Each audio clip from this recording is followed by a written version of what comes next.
നീരൂസ് വേൾഡിൻ്റെ പുതിയൊരു വീഡിയോയിലേക്ക് എല്ലാവർക്കും സ്വാഗതം.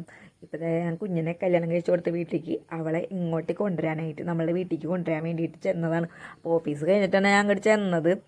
അപ്പോൾ അന്നേരം അവളവിടെ എനിക്ക് വേണ്ടിയിട്ട് പാൽക്കപ്പയൊക്കെ റെഡിയാക്കി വെച്ചിട്ടുണ്ടായിരുന്നു. അപ്പോൾ പാൽക്കപ്പയും ചിക്കനും ഒക്കെ ആയിട്ടാണ് അവർ ഇങ്ങനെ ഒരുക്കി വെച്ചിട്ടുണ്ടെന്ന് എനിക്കറിയില്ലായിരുന്നു. ഞാൻ അവളെ വേഗം വന്ന് കൊണ്ടുപോകാമെന്ന് വെച്ചിട്ടാണ് ഞാൻ പോകുന്നത്. അപ്പോഴാണ് ഇതേ പൊറോട്ടയും ചിക്കനും പാൽക്കപ്പയും എല്ലാം ഉണ്ടായിരുന്നു. പക്ഷെ ഞാനിതൊന്നും അറിയാതെ വീട്ടിലേക്ക് കൊണ്ടുവന്നിട്ട് കഴിക്കാൻ വേണ്ടിയിട്ട് അൽഫാം മന്തി മേടിച്ചിട്ടുണ്ടായിരുന്നു.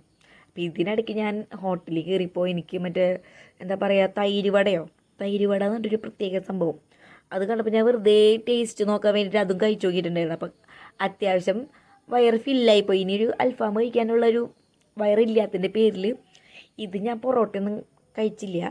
പകരം പാൽക്കപ്പ ഞാൻ അങ്ങനെ അധികം കഴിക്കാത്തതായിരുന്നു. അത് മാത്രം അത്യാവശ്യം കഴിച്ചു. പിന്നെ എനിക്ക് എന്ത് കഴിച്ചാലും എനിക്ക് അപ്പം വെള്ളം കുടിക്കണം. ഞാൻ ഓരോ എന്താ പറയുക ചോറാണെങ്കിൽ ഓരോ ഉരുള വായിലിട്ട് കഴിഞ്ഞാൽ അപ്പം വെള്ളം കുടിക്കണം, അങ്ങനെയാണ്. അപ്പോൾ വെള്ളം എനിക്ക് മസ്റ്റാണ്. പണ്ട് ഇങ്ങനെ കുഞ്ഞുകുട്ടിയായിരിക്കുമ്പം ഈ ചോറ് തെരുപ്പിൽ കയറില്ല, ശിരസിൽ കയറുന്ന ഒരു ഇതെനിക്കുണ്ടായിരുന്നു. അപ്പോൾ ഇതുകൂട്ട് അന്നായിരുന്നു നമുക്ക് ഈ തെരുപ്പിൽ കയറിയിരിക്കുന്ന നേരത്ത് വെള്ളം എന്ന് പറഞ്ഞാൽ ഒച്ചെടുക്കാൻ പറ്റില്ലല്ലോ. അപ്പം അന്ന് അമ്മ ശീലിപ്പിച്ചൊരു ശീലമാണ് ഫുഡ് കഴിക്കാതിരിക്കുമ്പോൾ വെള്ളം കൊണ്ടുവച്ചിട്ട് ഇരിക്കുക എന്നുള്ളത്.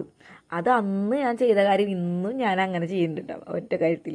അപ്പോൾ കുഞ്ഞിനെ എനിക്കിതേ പാൽക്കപ്പയുടെ കൂടെ ചിക്കനൊക്കെ കൂടി വിളമ്പി തന്നേക്കാം. അപ്പം ഞാൻ വിചാരിച്ചു സ്പൂൺ വെച്ച് ഇങ്ങനെ ചിക്കൻ ഇങ്ങനെ അടർത്തിയെടുത്ത് കഴിക്കാൻ പറ്റുമോ എന്നുള്ള കാര്യത്തിൽ ഡൗട്ട് ഉണ്ടായിരുന്നു. പക്ഷെ ഞാനത് ട്രൈ ചെയ്ത് കുഴപ്പമൊന്നും ഉണ്ടായില്ല. അതേ മൊത്തം വടിച്ച് വെച്ചിട്ടുണ്ട്. എനിക്കിങ്ങനെ ഞാൻ കഴിച്ച പ്ലേറ്റ് എന്താ പറയുക, വല്ല മുളക് ഉണ്ടെങ്കിൽ മുളകും ഞാൻ കഴിക്കും.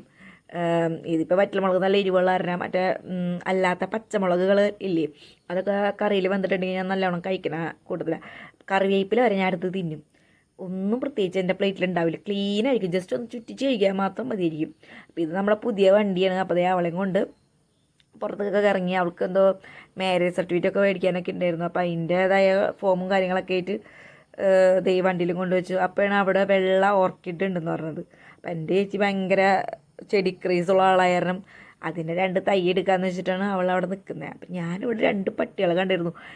ഒരു പരിചയമില്ലാത്ത എന്നെ കണ്ടിട്ട് ഇവർ കുരച്ചേ ഇല്ല. വർഗസ്നേഹമായിരിക്കും. എനിക്ക് പട്ടികളെ ഭയങ്കര ഇഷ്ടമാണ് അങ്ങനെ. അപ്പോഴത്തേ ഞങ്ങൾ വന്നിട്ട് ഇതേ പുറപ്പെട്ടു. ഒരു 7:30 ആയിട്ടുണ്ടായിരുന്നു. മൊത്തത്തിൽ നേരം വൈകി. ഇങ്ങനെ ഫുഡ് കഴിക്കാതിരിക്കുന്നു ഞാൻ വിചാരിച്ചില്ല. ഞാൻ ഓഫീസിൽ നിന്ന് ഇറങ്ങിയിട്ട് അവളെ കൊണ്ടുവരാൻ പോയത്. അപ്പോൾ അതേ ഞങ്ങളങ്ങനെ തിരിച്ച് പോരുന്ന വഴിയാണ്. അവൾക്ക് അത്യാവശ്യം നീരുവീഴ്ചയുള്ളായിരുന്നു. ദൈവം സഹായിച്ചാൽ അത് എനിക്കും കിട്ടിയിട്ടുണ്ടായിരുന്നു. അങ്ങനെ അപ്പോൾ വീട്ടിലെത്തിയപ്പോൾ പിള്ളേരെ അൽഫാം മന്തി കാണിച്ച് കൊതിപ്പിക്കാന്ന് വെച്ചപ്പോൾ അവർക്ക് വലിയ ഭാവ വ്യത്യാസമൊന്നും ഉണ്ടായിരുന്നില്ല. അപ്പോൾ ഇത്രയേ ഉള്ളൂ നമ്മുടെ കുട്ടി വീഡിയോ. ടാറ്റാ.